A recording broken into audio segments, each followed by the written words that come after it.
너희는 사도들과 선지자들의 터 위에 세우심을 입은 자라. 그리스도 예수께서 친히 모퉁이들이 되셨느니라. 아멘. 네. 오늘부터 하이델베르크 요리문답이라는 정말 우리 신앙에 참 유익한 요리문답으로 함께 나눠 보도록 하겠습니다. 여러분, 교리를 왜 배워야 할까요? 교리. 네. 그냥 예수님 믿고 착하게 살면은 다 된다라고 생각하는 이 세상에서 어떻게 이 어려운 교리를 배워야 될까? 교리를 어렵다라고 생각하면은 한없이 어려워지지만, 교리가 하나님께서 우리에게 주신 이 말씀을 요약해 놓은, 그리고 하나님의 마음이 담긴 그러한 가르침이라고 생각하면은 그 자체가 우리에게 하나의 편지가 될 수 있습니다. 네. 교리라는 뜻을 여러분들이 혹시 어떤 뜻으로 생각하고 계십니까? 좀 딱딱한 느낌이 들지 않나요? 네. 보통은 배우기 싫다, 피하고 싶다.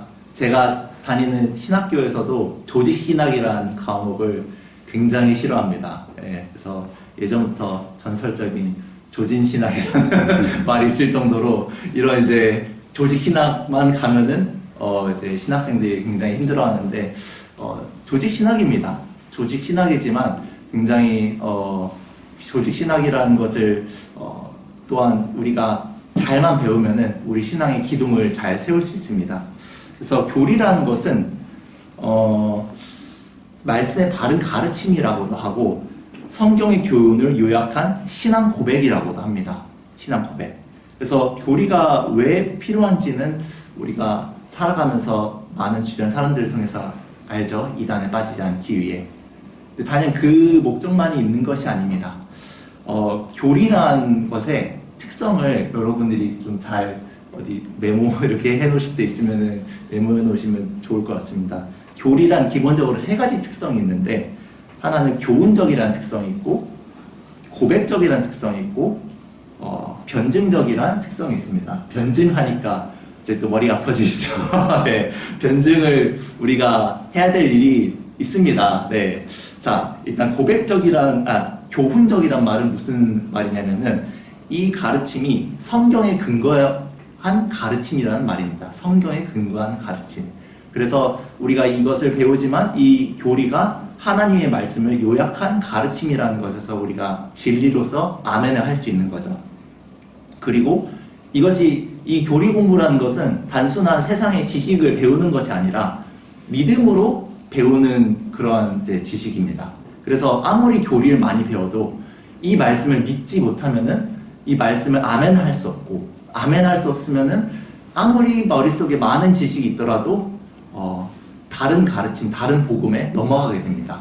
그래서 세상에서 아무리 좋은 대학교를 나오고 대학교 교수님이라 할지라도 이 교리란 하나님 말씀을 배우는 것은 굉장히 신비한 일이라고 저는 생각을 해요. 믿음으로 받아들이지 않으면은 이것을 우리가 진짜로 안다라고 할 수가 없습니다. 그래서 교리는 고백적이다. 우리가 삶으로 고백을 하는 그러한 가르침이다. 그렇게 내가 성경에 근거한 가르침을 아멘으로 고백할 때 우리는 무엇이 옳고 그름을 분별해낼 수가 있어요. 그것이 이제 변증적이라고 우리가 할 수 있죠. 그래서 이 교리를 배울 때 여러분들이 세 가지 특성을 잘 생각을 하고 앞으로 교리를 배우시면 굉장히 이제 좋을 것 같습니다. 예. 교리를 배워야 되는 현실적인 이유가 저는 너무나도 피부에 와닿고, 지금 우리가 교리 공부를 하는 동시에 우리 초등학교에 올라간 조회와 이래도 교리 공부를 이제 시작을 하게 됩니다. 그래서 우리 친구들도 앞으로 하이델베르크를 저랑 같이 이제 하게 될 텐데, 이 시대의 정신 자체가 굉장히 옳고 그름이 사라진 시대에 우리가 살고 있다는 생각이 들어요. 드라마나 이런 요즘 젊은 사람들이 보는 넷플릭스라는 그런 게 있거든요. 아니면 디즈니라든지 그런 것에서 젊은 친구들이 보는 그러한 드라마나 영화들을 보면은 다 그런 주장을 하더라고요. 내 입장에서 옳은 것이 너의 입장에서는 틀릴 수 있고, 입장에 따라 옳고 그름이 다르다라는 생각을 요즘 친구들은 가지면서 살아가고 있어요. 그래서 너도 네가 생각하는 것이 옳고 나도 내가 생각하는 것이 옳고, 그래서 틀린 사람은 아무도 없고 모든 사람이 다 선하고 착하고 옳다. 입장에 따라 다를 뿐이다. 이러한 생각이 너무 팽배해 있다 보니까 교회가 무엇인지에 대해서도 다 각자의 소견에 옳은 대로 생각을 하게 되고 무엇이 가정이지? 이런 것도 각자의 소견에 옳은 대로 생각하는 시대에 살고 있어요. 그래서 제가 예인이나 아니면은 유진이나 이렇게 요즘 친구들이 무엇을 배우나 이런 것들을 들어보면은 너무 깜짝 놀랄 때가 많습니다. 네, 성교육도 가정에 대한 것도 너무 제가 배우던 거랑 많이 다르더라고요.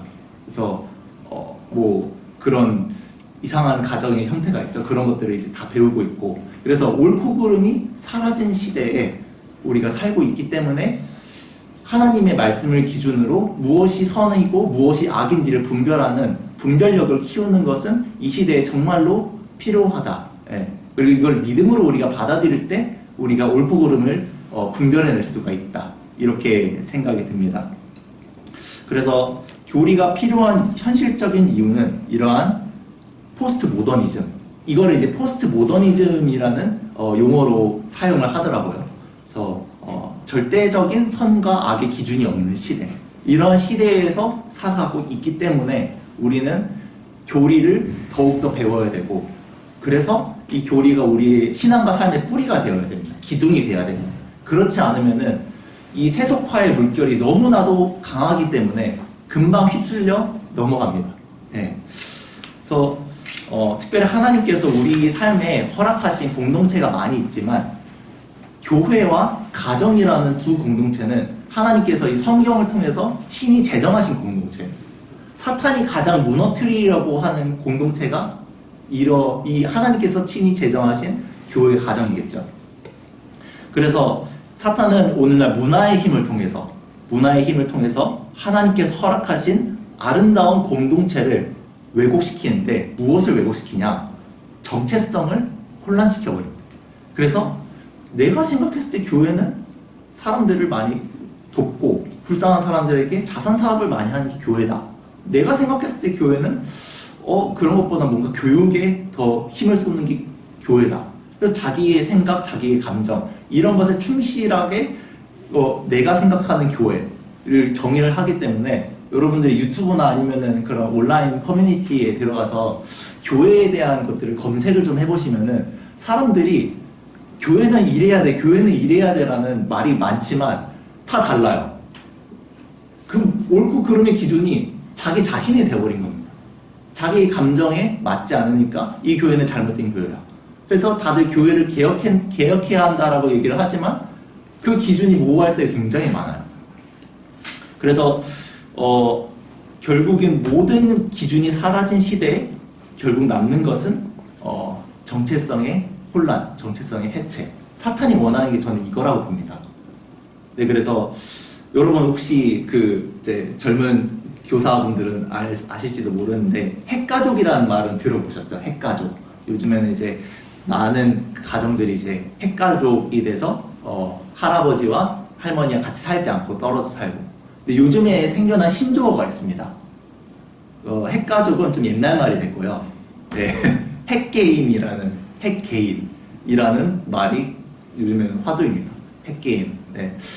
이게 핵개인이라는 것은 가정 내에서도 형이 다르고 동생이 다르고 아빠가 다르고 다 각자의 그런 이제 삶의 그런 패턴을 존중해야 되고 각자가 믿는 종교라든지 그런 걸 터치하면 안 된다라는 그러한 신념입니다. 이게 핵개인. 네. 그래서 이런 생각이 사람들의 생각에 맞아, 옳아 이렇게 느끼고 있어요. 이런 것 자체가 오늘날 얼마나 자기중심적이 되고 사람들의 마음이 얼마나 황폐해졌는가를 알 수 있죠. 네.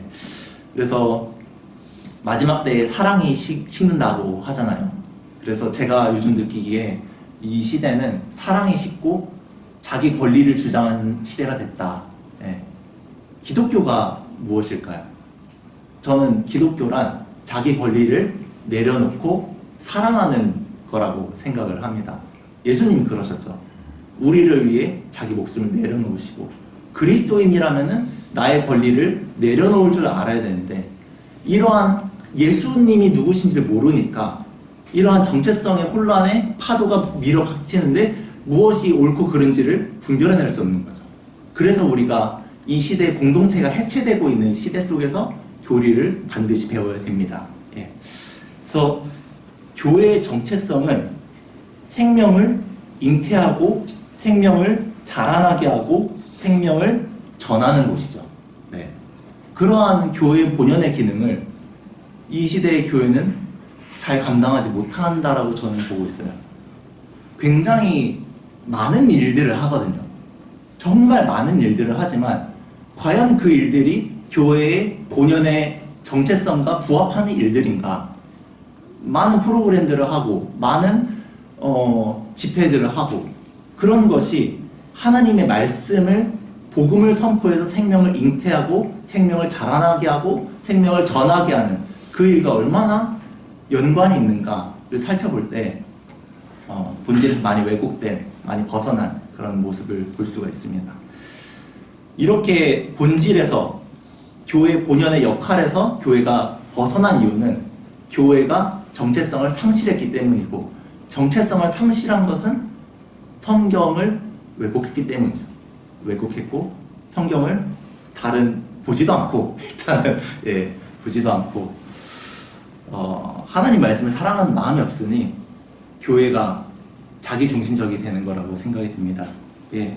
그래서 교회와 가정의 본연의 역할은 그렇다면은 생명을 양육하고 생육하고 번성하고 그 가정을 통해서 하나님 나라를 경험하게 하는 것이 하나님께서 가정을 주신 목적인데 이런 교회와 가정의 본연의 역할에 지금 충실하지 못하게 된 그러한 모습들이 참 안타깝게 생각이 듭니다.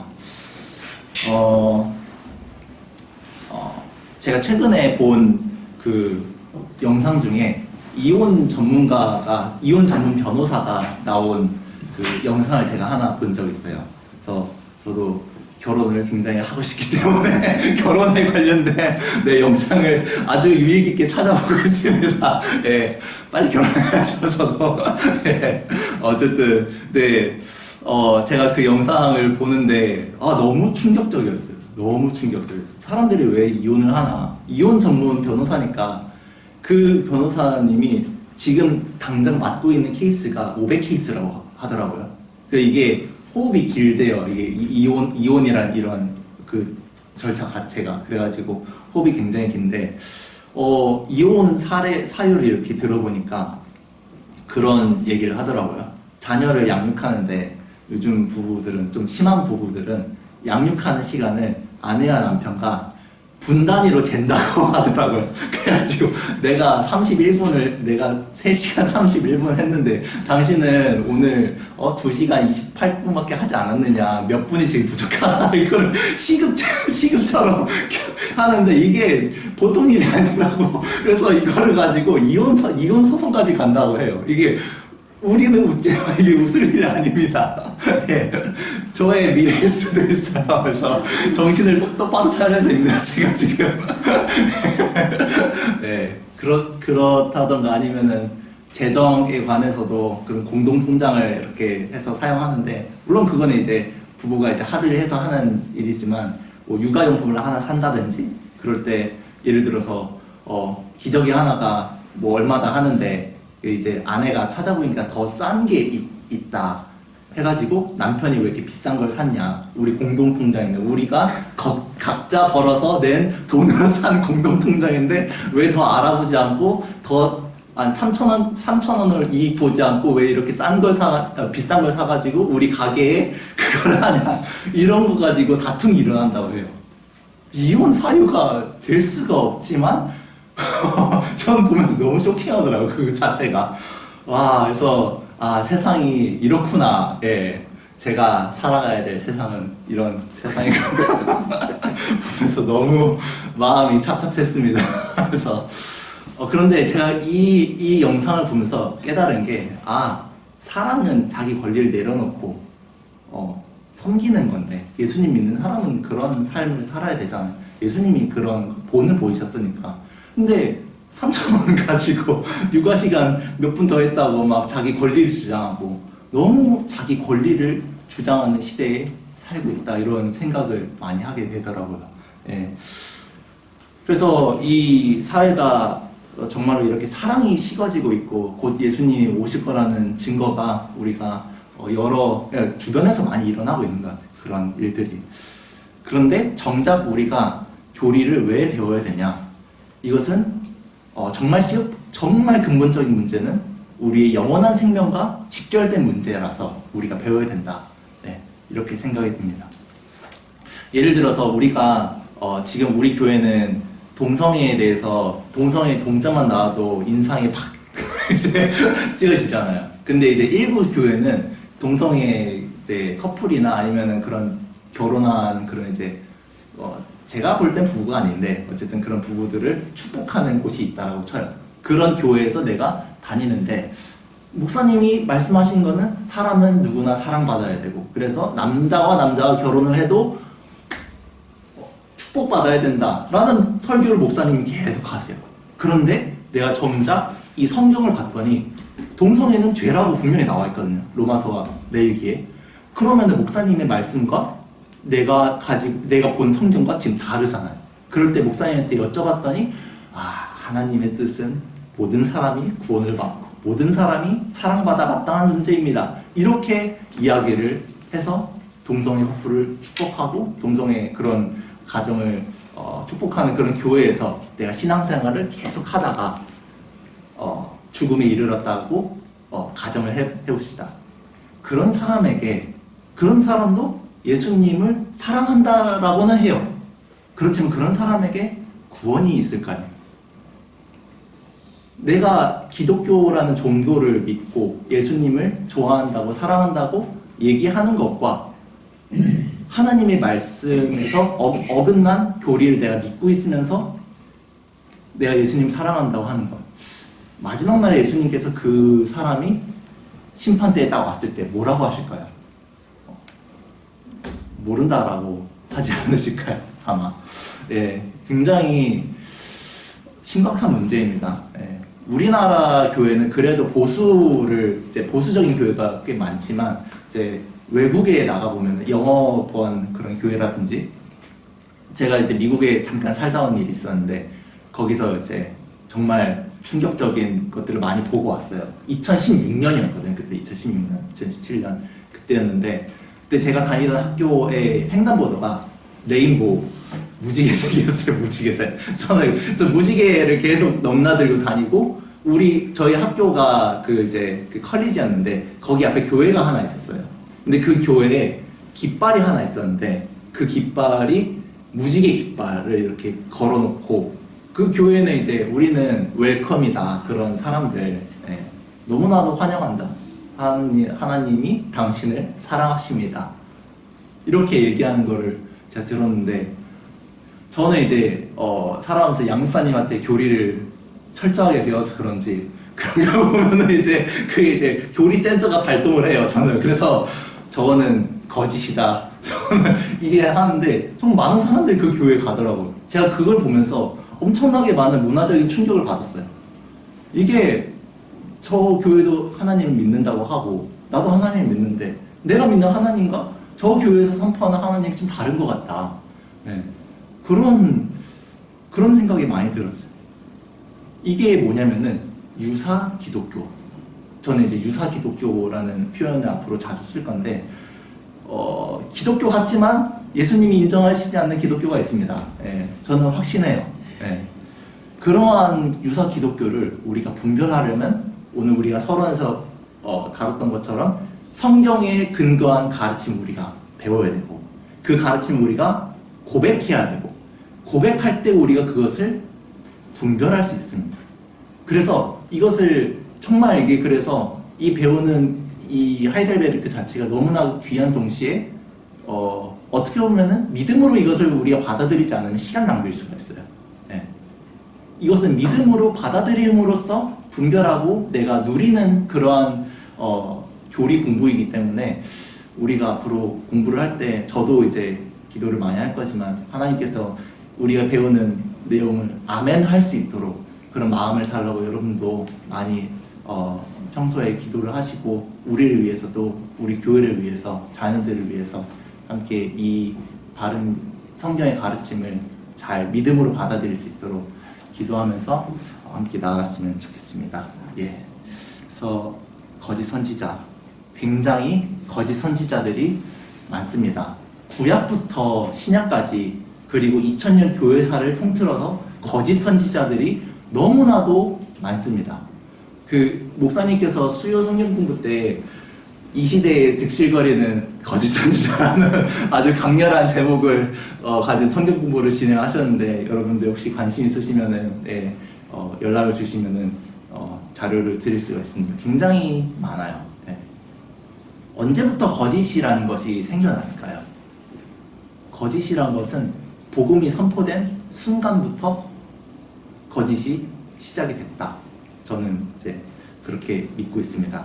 그래서 예수님께서 이 거짓의 영들을 분별하라고 하셔요. 그래서 보통 이제 영적인 그런 경험을 추구하는 그런 교회에서는 거짓의 영을 분별하자면서 기도를 하죠. 예. 그런데 기도를 하지만 교리를 배우지는 않습니다. 그곳에서. 예. 기도와 함께 가야 될 것이 하나님 말씀. 예. 그래서 이것은 하나님께서 명령하신 것인데 우리 요한일서 4장 1절 우리 성경 있으신 분들 요한일서 4장 1절을 함께 찾아서 함께 읽도록 하겠습니다. 네. 요한일서 4장 1절입니다. 요한일서 4장 1절. 네. 요한일서 4장 1절 다 찾으셨으면 우리 한 목소리로 읽도록 하겠습니다. 시작. 사랑하는 자들아, 영을 다 믿지 말고 오직 영들이 하나님께 속하였나 분별하라. 많은 거짓 선지자가 세상에 나왔습니다. 아멘. 예. 그래서 정말로 많은 거짓 선지자들이 이 땅에 있기 때문에 이것은 하나님께서 명령법이란 것을 사용하셔서 굉장히 우리에게 다급하게 명령을 하시는 겁니다. 그래서 신앙생활이라고 하면은 우리가 보통 예수님을 믿고 찬양하는 것만 생각을 하는데 이렇게 교리를 공부하고 거짓과 진리를 구별하는 것도 신앙생활에 매우 중요한 하나의 요소입니다. 이것이 빠진 상태에서 찬양하고 기도하고 많은 봉사를 하고 뿌리가 없기 때문에 자칫 자신의 영광을 위해서 그것을 할 수 있는 가능성이 생깁니다. 그래서 교리라는 것이 굉장히 중요하고 무엇보다 시급하게 하나님께서 명령하시는 것이 분별하라는 거죠. 예. 그래서 우리가 교리를 배우지 않는다면은 우린 자꾸 우리만의 기준을 만들게 됩니다. 그래서 하나님을 우리가 만든 기준에 끼워 넣으려고 하는 그러한 나쁜 습성들이 우리에게는 다 있어요. 그래서 일주일마다 한 번씩 이렇게 설교를 들어야 되고 매일매일 말씀 앞에 내 자신을 노출시켜야 되는 거죠. 그래서 우리가 이 교리를 배우지 않고 하나님 말씀에 관심이 없다면은 우리가 하나님을 우리가 만든 기준에 끼워 넣으려고 해요. 그래서 우리가 눈이 왜곡되고 멀어져 있다는 사실은 보지 못하게 됩니다. 그런 상태에서 이런 악행을 지속하는 거죠. 하나님의 말씀으로 가르침을 받지 않는 인간의 기준, 그 기준이 만들어낸 선함으로 어떤 교회가 선한지 악한지를 계속 가려내는 거예요. 그래서 교리를 배워야 되는 제일 중요한 이유는 우리는 자꾸 우리가 만든 기준으로 하나님을 끼워 맞추려고 하는 그러한 나쁜 습성이 있기 때문에 우리가 이것을 배워야 됩니다. 우리는 지금 완전한 하나님의 나라에서 사는 것이 아니기 때문에 하나님 말씀으로 자꾸 가르침을 받아요. 자꾸 하나님의 말씀 빛으로 내 자신의 어두움을 비추고 그래서 하나님 앞에서 내가 정결하게 살 수 있도록 몸부림쳐야 되는 거죠. 그러할 수 있는 근거가 바로 우리가 배우게 될 교리입니다. 예. 그래서 사도 바울도 어떠한 교회가 진짜 교회냐 이 기준을 복음의 내용에 두지 그 교회가 시끌벅적한가 열정이 있는가 그것에 두지 않습니다. 갈라디아서 1장 7절에서 8절로 보면은 사도 바울은 다음과 같이 증언합니다. 다른 복음은 없나니 다만 어떤 사람들이 너희를 교란하여 그리스도의 복음을 변하게 하려 함이라. 그러나 우리가 혹은 하늘로부터 온 천사라도 우리가 너희에게 전한 복음 외에 다른 복음을 전하면 저주를 받을지어다. 예. 아무리 선해 보이는 사람이, 아무리 착한 일을 많이 하는 사람일지라도 하나님의 말씀에 근거한 가르침, 우리의 신앙 고백과 다른 어떠한 것을 전한다면은 사도 바울은 오늘날 포스트 모더니즘의 세계관처럼 그렇게 생각하는 것도 괜찮아가 아니라 저주를 선포해요. 저주를. 무서운 말입니다. 그래서 하나님의 말씀은 굉장히 따뜻한 말씀처럼 보이지만 굉장히 엄정한 면도 있어요. 진리를 받아들이는 사람에게는 한없이 한없는 자비와 사랑을 베푸시지만 하나님께서 진리를 거부하고 거짓 복음, 다른 복음을 선포하면서 내가 예수님을 믿노라 하는 사람들에게는 저주를 선포합니다. 굉장히 무서운 말씀이에요. 그래서 하나님은 사랑의 하나님이시지만 동시에 공의의 하나님이시기도 하죠. 그렇기 때문에 우리가 우리의 기준으로 하나님을 끼워 맞추려는 이런 잘못된 습성에서 벗어나서 우리가 하나님의 말씀에 귀를 기울이고 순종을 해야 할 필요가 있습니다. 왜냐하면 복을 주신 분은 하나님이시기 때문에 하나님의 기준에 맞춰야죠. 그래서 교회는 이러한 것처럼 오늘 말씀에서 본 것처럼 사도들과 선지자들의 터 위에 세워져 있는 것이 바로 교회입니다. 성경의 바른 가르침 위에 세워진 공동체가 교회이지 그냥 사람들이 모여가지고 우리 교회 해볼까 해서 모인 곳이 교회가 아니라는 거죠. 그래서 교회는 반드시 바른 말씀의 선포와 가르침과 권징이 있어야 되는 겁니다. 이러한 것들이 없는 교회는 사실 교회로서의 기능을 제대로 하기가 힘들죠.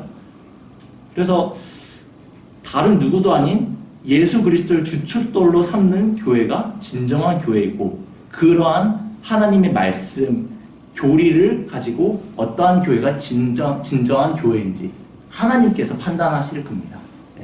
그래서 우리는 이 땅에서 많은 형태의 교회가 있지만 어떠한 교회가 좋은 교회고 어떠한 교회가 나쁜 교회인지를 우리가 판단하려고 하지만 하나님의 기준으로 교회를 볼 때 하나님의 기준은 언제나 사도들과 선지자들의 터 이것을 말씀하시지 다른 것들은 하나님이 그것으로부터 나온 현상들로서 보시는 겁니다. 그래서 이 기초, 이 뿌리를 우리가 잘 잡아야 될 필요가 있습니다.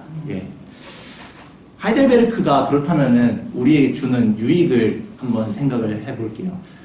하이델베르크는 저는 개인적으로 저번 방학 때 이제 하이델베르크를 계속 좀 이런 두꺼운 책인데 그것도 보면서 제가 마음속으로 그런 생각을 했습니다. 요거는 이 문답은 우리 성도님들과 진짜 나눠야겠다. 이거는 너무나도 좋다. 이거는 나만 알고 있기 아깝다라는 생각을 많이 했어요. 그리고 그래서 하이델베르크를 언젠가 그 성도님들과 함께 나눠야겠지라는 생각을 하고 있었는데 이렇게 제가 시작을 하게 될 줄 몰랐어요. 근데 이제 저는 이제 하이델베르크를 청년 때 처음 접했습니다. 청년 때. 그래서 청년부 목사님이 그때 토요일마다 교리 공부를 해주셨는데 그때 하이델베르크를 처음부터 한 중반까지 이렇게 해주셨어요. 그때 이제 그거를 이제 배우면서 기가 막힌다. 우리의 신앙의 선조들은 정말로 배울 게 많다. 그때 정말 그런 생각을 많이 했는데 이것이 왜 이렇게 저에게 많이 다가왔고 이걸 제가 왜 이렇게 함께 나누고 싶냐면은 복음을 담고 있기 때문에 복음을 하이델베르크의 구조를 보면은 처음에는 인간이 얼마나 비참한 존재인지를 다룹니다. 그래서 인간은 정말 하나님 앞에서 하등 쓸모없는 그리고 지옥에 갈 수밖에 없는 타락하고 전적으로 무능한 존재이다라는 것을 아주 강력하게 선포를 해요.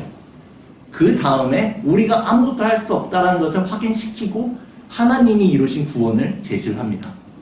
그래서 우리는 값싼 은혜, 값싼 구원이라는 말을 많이 하는데 이 인간의 비참함이 얼마나 우리의 상상 이상인지를 생각을 하지 못해서 값싼 은혜가 되고 값싼 구원이 되는 거죠. 우리의 비참한 실존을 알게 될 때 하나님의 은혜가 정말로 높아지는 거죠. 그러한 구속을 다루고 나서 우리가 그렇게 구원을 받은 하나님의 백성이 어떻게 감사의 삶을 살아야 되는가. 감사는 하나님께 무엇인가를 받으려고 하는 것이 아니죠. 내가 진짜 너무 고마우니까 그냥 나오는 반응인데 이 반응을 어떻게 해야 되는지도 가르쳐주는 게 하이델베르크 요리 문화입니다. 그래서 복음의 내용을 담고 있다라고 보면 돼요. 복음의 내용. 그래서 비참함을 다루고 구속을 다루고 감사를 다룬다.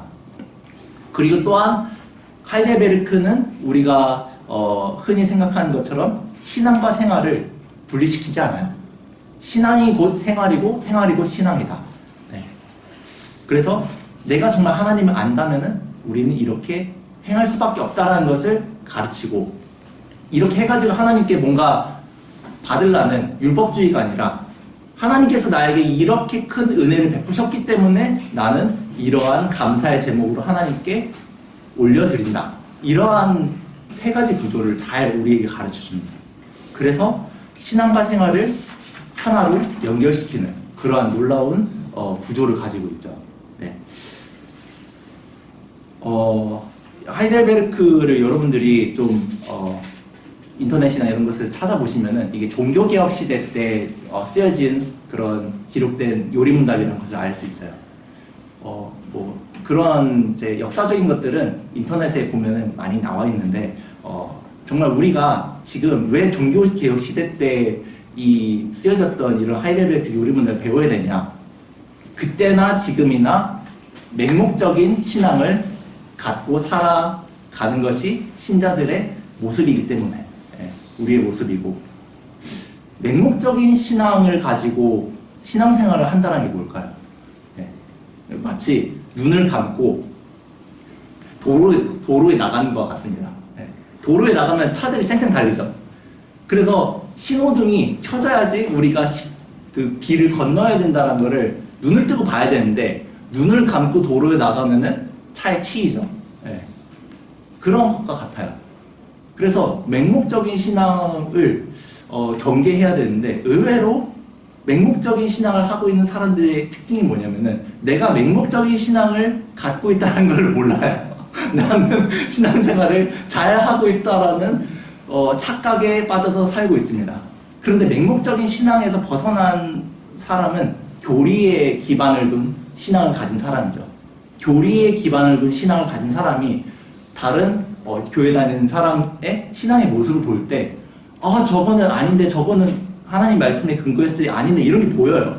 보이지만 그분들은 그 열심, 율법주의와 감사가 이게 구분이 안 되는 사람들이 은근히 많아요. 굉장히 많습니다. 그렇기 때문에 이런 맹목적인 신앙에서 벗어나야 될 그러한 필요성이 당시에도 있었고, 그래서 종교개혁자들이 막 이렇게 소리를 높이고 했던 게, 그때 당시에 많은 군중들이, 많은 사람들이 종교개혁을 원해요 이렇게 해서 종교개혁이 일어난 게 아니라, 당시에는 몇몇 사람들, 하나님의 특별한 은혜를 받은 사람들이 이건 아닌데, 하나님의 말씀을 비춰봤을 때 이 미사는 아닌데, 성상 숭배는 아닌데, 이런 것들을 깨닫고 외쳐서 몇몇 소수의 사람들, 하나님의 사람들이 계속 목이 터져라 외쳐서 사람들이 깨어난 겁니다. 그런 것처럼 오늘날도 맹목적인 신앙에 빠질 수밖에 없는 포스트 모더니즘 시대에 살고 있죠. 더 빠질 수밖에 없어요. 요즘에는 이런 것들을 안 하면 큰일이에요. 예전에는 그래도 윤리 도덕이라는 게 있었지만 요즘에 윤리 도덕이 땅에 떨어졌습니다. 그래서 우리 아이들도 그렇고 우리도 그렇고 하나님의 말씀으로 가르침을 받지 않는 이상 이 시대의 문화는 더 지금보다 더 안 좋을 거야, 앞으로는. 그렇기 때문에 그런 삶과 신앙이 제대로 서려면은 이 교리를 배워야 된다. 제가 생각했을 때 이제 그 세속화의 물결이라는 것을 생각을 해봤을 때 예전에는 저의 밑 세대들, 세대분들, 그분들은 세속화하면은 물질주의와 기복주의를 생각을 많이 했습니다. 그래서 예수 믿으면 복 받고, 예수 믿으면은 뭔가 물질적인 축복을 받고, 하는 일 다 잘 되고, 3대가 뭐 복을 받고, 이런 것들 얘기를 했는데, 제가 요즘 세대들을 이렇게 볼 때, 이런 것들은 약해요. 우리 젊은 세대들한테. 우리 젊은 세대들에게 세속화의 물결은 뭐냐? 저는 감각적인 무언가. 이렇게 생각이 들더라고요. 물질적인 거는 욜로나 그런 분들이 많아서 이제는 돈에는 초월했어요. 요즘 분들은. 근데 내가 느끼기에 즐거운 거, 짜릿한 거, 그런 게 우상이 돼버렸어. 요즘 젊은 분들은. 그런 것들보다 더 중요한 가치가 하나님의 말씀, 교리인데 이런 것들은 예나 지금이나 인기가 없습니다. 하나님의 말씀이 인기가 없기 때문이죠. 네. 하나님이 얼마나 통탄하시겠습니까? 하늘에서 교회를 보면서. 그래서 우리라도 이러한 맹목적인 신앙에서 벗어나야 된다. 네. 그래서 우리가 그런 이제 세상의 논리로 교회를 바라볼 때 방금 봤던 이러한 것들은 정말 매력적이에요. 정말 매력적이에요. 돈 많이 준다는데, 그리고 전도 많이 하면 예전에 그런 게 있었죠. 막 뭐 선물, 상품, 차 한 대 사주고 그런 것들이 있었죠. 그런데 이러한 것들보다 더 중요한 가치를 우리가 생각을 해야 됩니다. 교회가 사람의 손으로 만들어진 것인가, 아니면 하나님의 손으로 만들어진 것인가? 결론적으로 교회는 하나님의 손에 의해서, 하나님의 말씀에 의해서 세워진 공동체다. 우리가 이런 것들을 잘 생각을 해야 됩니다. 그래서 교회 본질이 신적 기원, 하나님의 말씀에 의해서 창조된 것이라는 것을 우리가 생각을 할 때, 교회가 창조되고 교회가 유지되고 보존된 것 또한 하나님의 말씀, 복음의 내용이 잘 담겨있는 우리가 배울 하이델베르크라는 거죠. 그래서 우리가 교회의 회복에 대해서 많은 얘기를 하지만 저는 교회가 하나님의 말씀으로 창조되었다. 하나님의 창조물이라고 저는 믿습니다. 그렇기 때문에 이 교회가 교회로서 회복이 되려면 다른 길이 없어요. 하나님의 말씀, 복음을 선포하고 그 복음이 사람들의 마음을 움직일 때 하나님의 눈에 보실 때 그것은 교회로서 회복이 되고 있는 거죠. 그래서 우리가 이런 교리를 잘 배움으로써 다시 한번 사도들과 선지자들의 터에 잘 굳건히 서고, 정말 가치관이 혼란스러워요. 세계관 전쟁이란 말이 너무나도 실감이 납니다. 예. 우리 자신을 먼저 지켜야지 우리 주변 사람들을 지킬 수 있고, 그래서 예수님이 오실 때 네가 복음을 잘 지키고 있었구나, 네가 믿음을 증거하며 살았구나라는 칭찬을 듣게 될 것입니다. 이러한 칭찬을 듣는 우리 모두가 되길 주님의 이름으로 축원합니다. 기도하겠습니다. 하나님 감사합니다. 정말 혼란하고 혼탁한 시대 가운데 우리를 하나님의 자녀로, 주의 백성으로 불러주셔서 하나님의 말씀 믿고 이 믿음을 굳게 지켜나갈 수 있는 자리로 우리를 불러주셔서 감사합니다. 주님, 각자 자기 소견에 옳은 대로 살아가는 이 세상 가운데 주님, 그리하여 무엇이 선이고 무엇이 악인지, 무엇이 옳은 것이고 무엇이 그른 것인지를 분별하는 분별력을 상실해가고 분별력을 없애버리고자 하는 이 시대 정신 가운데 하나님, 우리가 주님의 말씀 가운데 굳게 서길 원합니다. 하나님, 다시 한번 하나님이 누구신지, 삼위일체 하나님이 어떠하신 분인지, 무엇을 행하셨는지, 그리하여 우리가 그 하나님의 은혜에 반응하여 어떠한 감사의 삶을 살아야 하는지를 알게 하여 주시옵소서. 믿음으로 반응하게 하여 주시옵소서. 그래야 우리가 주님께서 다시 오시는 그날 잘했다 칭찬받는 그러한 주님의 종들, 하나님 나라의 백성이 되게 하여 주시옵소서. 아멘. 감사드리며 예수님의 이름으로 기도합니다. 아멘.